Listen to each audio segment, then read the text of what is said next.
Football is a sport that's all about heroes and legends, and in the history of Spanish football, there are few players as heroic or legendary as David Villa. Despite being one of the most prolific goal scorers of his generation, Villa's name is often overlooked when the discussion of who is the greatest striker in history is opened. Well, in today's video, we'll be taking a close look at the man known as El Guaje and explore why he deserves to be remembered as an underrated legend of the game. From his humble beginnings on the streets of his local area to his rise to the top of the football world, we'll dive into the life and the career of David Villa and discover what made him such a special player.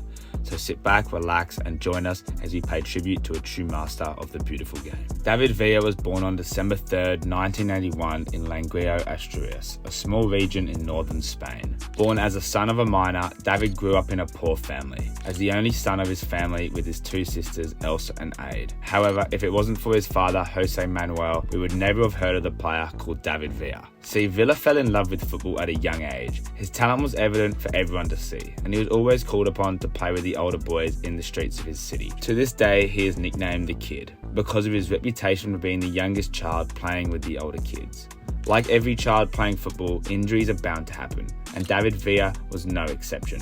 At age 4, Villa suffered a severe injury after an older kid fell on his leg, which fractured the femur on his right leg and caused fears of amputation back then. Thankfully, David escaped the worst and had a complete recovery with the help from his dad. Not only that, but his father is also the reason why Villa became so good with both feet. When David was recovering from his leg, still in plaster, his father would return from home from the mines and spend 2 hours with him, passing the ball to his left foot to use it more. Believe it or not, that helped Villa become so good with both of his feet, so maybe his injury wasn't a complete disaster after all. At the age of 10, and after completely recovering from his injury, Villa joined UP Langreo, his city's football team. Villa's start to football was tough, and he admitted that he was so close to quitting football at just 14, only for his father to intervene once again. David was talented with the ball, and as he grew older, he realised he was unique, which gave him a massive ego. However, at one point in his early career, David was benched all season by his youth coach. That lit a fire in the young forward's heart, but not in a good way. He knew that he was good and deserved to play, but after falling out with his coach, he wanted to quit and just return to playing the games with his friends in the streets. Once again, his father played a huge role in the continuation of his career. When things were bad, he always supported him and cheered him up.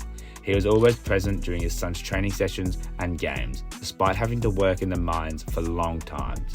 This helped David turn his career around and began his journey to stardom. Villa's performances at a young age caught the attention of multiple football clubs. At the same time, other clubs like Real Oviedo thought that he was too short and he did not have the required talent or potential. Well, that turned out completely wrong, didn't it? In 1999, Villa joined his local club, Sporting Dijon, where he started playing for the under-19 team. Step by step, he slowly went up the ranks, and in the 2000-2001 season, he made his first team debut for the club. After scoring over 20 goals in 2 seasons and becoming a regular player for the club, top flight teams came sniffing around the player. With Sporting's difficult financial situation, his sale was nothing but a matter of time. In the summer of 2003, newly promoted Real Zaragoza signed a 22-year-old striker for just €3 million.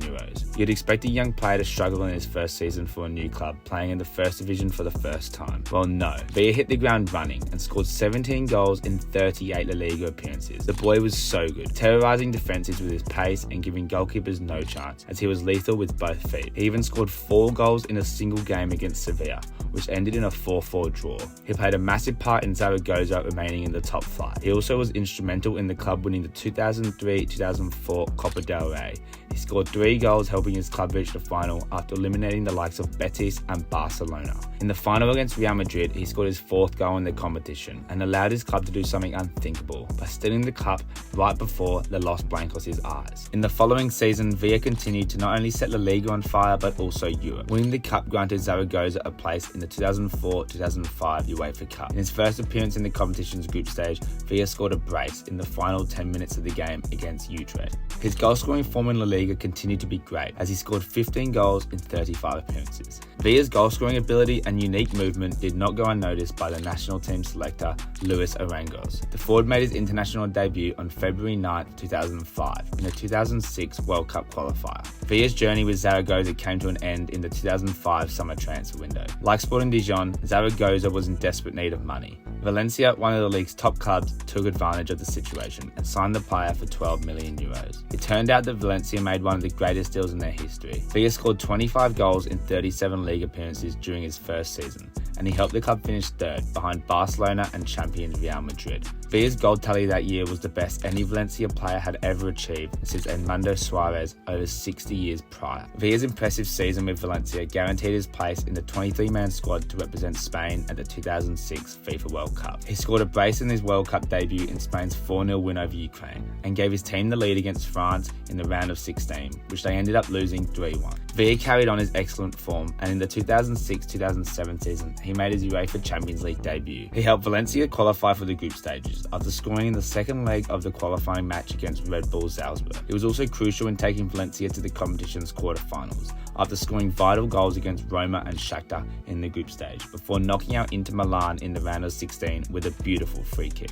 He also scored 15 goals in 36 league appearances. Despite his tally being less than his previous season, Villa's goals were crucial for his club. 2007-2008 season was of mixed feelings for the Spaniard. He won his second Copa del Rey and his first title with Valencia. However, his club witnessed the sacking of different managers due to the fluctuating results that ended them finishing in 10th spot. Still, Villa managed to score 18 goals in 28 league appearances. He also scored a crucial goal in the Copa del Rey semi-finals against Barcelona, seeing his club proceed to the final game. Villa's outstanding goal-scoring record helped him overtake Raul's place in the Spanish national team. His partnership with Fernando Torres as a front two terrorised opponents, and they successfully led Spain to their first international triumph in 44 years, after winning the 2008 Euros. Villa missed the final and the majority of the semi-final though due to an injury he sustained. Still, he was awarded the tournament's Golden Boot thanks to his 4 goals in the competition. Villa's domestic and international form forced different clubs to try and sign the player, but after refusing a move to Real Madrid in the summer of 2008, Villa was accused of having no ambition by the Real Madrid manager at the time, Bernd Schuster. Villa disregarded the comments though, saying that he had already proved his ambition with what he had achieved with his previous clubs and national team. So, do you think Villa had already reached his ceiling? Well, think again. We're only halfway through his career. In the 2008-2009 season, Villa had his best goal-scoring season, landing 28 times in 33 league games. With the season over, Villa had marked his 4th season with Valencia. Only Barcelona's Samuel Eto'o scored more goals than him in that period. While the Cameroon star had multiple high-quality players assisting him, Villa was Valencia's primary threat source. He was even tasked with taking free kicks and corners. British columnist Sid Lowe said jokingly, no matter how good he is, he can't head in his own crosses. The 2009-10 season started with the same stories, linking the forward with different clubs, such as Real Madrid, Barcelona and Manchester United. However, the forward silenced all rumours after he announced his desire to remain at the Mestalla to fulfil his contract. 21 goals in 32 league appearances. Come on, you should have seen that coming. Villa kept on banging goals left, right and centre. However, the 2009-2010 season was his last with Valencia. On the 19th of May 2010, Barcelona announced that a €40 million transfer for the player was agreed upon. And a month after signing for the Blaugrana, Villa joined the Spain squad to participate in the 2010 World Cup. This is when Villa's career officially peaked. The forward scored 5 goals in the competition, including the winner in the round of 16 against Portugal and another decisive goal in the quarterfinals against Paraguay. Spain went on to win their first World Cup title in their history thanks to that iconic Iniesta goal in the final against the Netherlands. However, it was without a doubt that Villa was one of the most crucial Spanish players behind the historic triumph. That's it, right? Surely his career can't get any better, can it? Well, Villa spent 3 seasons with Barcelona. He scored 48 goals in 119 appearances in all competitions. He won 2 La Liga titles in 2011 and 2013, a Copa del Rey in 2012 and a Champions League trophy in 2011.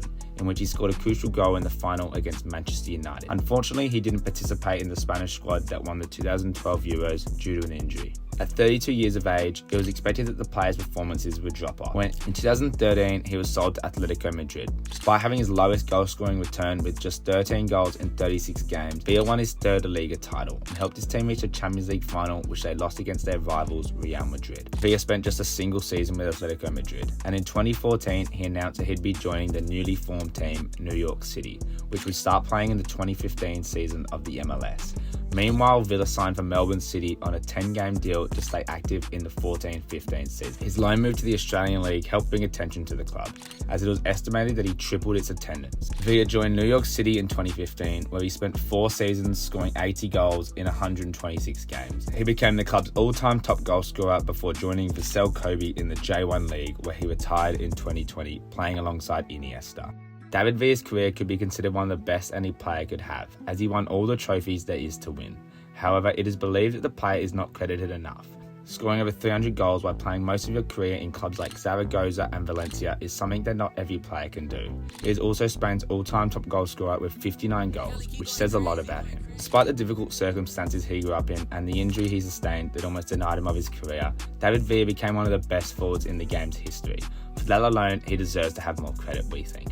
So what do you guys think? Do you think David Villa is one of the most underrated players of all time? And who are some other underrated players that you think don't get mentioned enough? So, thank you for watching. We hope you enjoyed our video, and remember to hit the like and subscribe button so you don't miss any more of our future content.